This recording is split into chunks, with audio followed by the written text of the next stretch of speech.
Bab 9. Saat dialog itu mulai mengubah hidup. Ketika Al-Fatihah selesai dibaca dan sholat terus berlanjut, dialog yang telah dibuka tidak berhenti di lisan, tetapi mulai bekerja di lapisan terdalam kehidupan seorang hamba.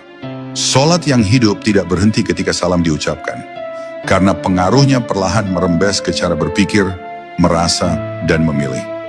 Tanpa disadari, hati yang sering berdialog dengan Allah menjadi lebih peka terhadap bisikan yang menyesatkan dan lebih tenang dalam menghadapi ketidakpastian hidup. Perubahan ini tidak selalu terlihat besar di mata manusia. Ia hadir dalam bentuk keberanian menahan diri, keikhlasan menerima keadaan, dan kebijaksanaan dalam merespons ujian. Orang yang sholatnya hidup tidak selalu bebas dari masalah, tetapi ia memiliki cara pandang yang berbeda terhadap masalah itu sendiri. Ia tidak lagi melihat ujian sebagai tanda ditinggalkan, melainkan sebagai bagian dari proses pematangan ruh yang sedang berlangsung. Dalam lapisan makrifat, sholat menjadi cermin harian yang jujur. Seorang hamba mulai menyadari bahwa perubahan sejati tidak datang dari luar, tetapi dari pergeseran batin yang halus. Ia berhenti menunggu dunia berubah dan mulai membiarkan dirinya dibentuk oleh kedekatan dengan Allah. Disinilah sholat menjadi jalan sunyi yang membimbing tanpa suara, namun hasilnya terasa nyata dalam kehidupan sehari-hari. Dialog yang hidup juga melahirkan keberanian untuk berubah tanpa harus merasa suci. Hamba menyadari bahwa Allah tidak menunggu kesempurnaan, tetapi kejujuran untuk terus kembali. Kesadaran ini membebaskan jiwa dari rasa putus asa dan rasa sok benar sekaligus. Ia berjalan di tengah-tengah, rendah hati namun tetap teguh, karena sandarannya bukan penilaian manusia, melainkan kedekatan dengan Rabb-Nya.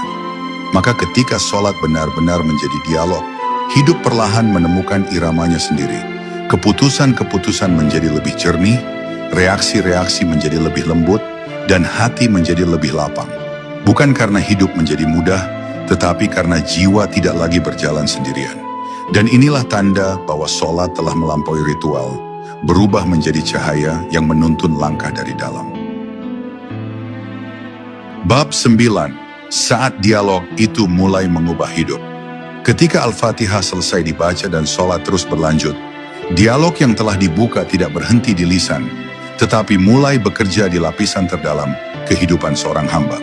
Sholat yang hidup tidak berhenti ketika salam diucapkan, karena pengaruhnya perlahan merembes ke cara berpikir, merasa, dan memilih. Tanpa disadari, hati yang sering berdialog dengan Allah menjadi lebih peka terhadap bisikan yang menyesatkan dan lebih tenang dalam menghadapi ketidakpastian hidup. Perubahan ini tidak selalu terlihat besar di mata manusia. Ia hadir dalam bentuk keberanian menahan diri, keikhlasan menerima keadaan, dan kebijaksanaan dalam merespons ujian.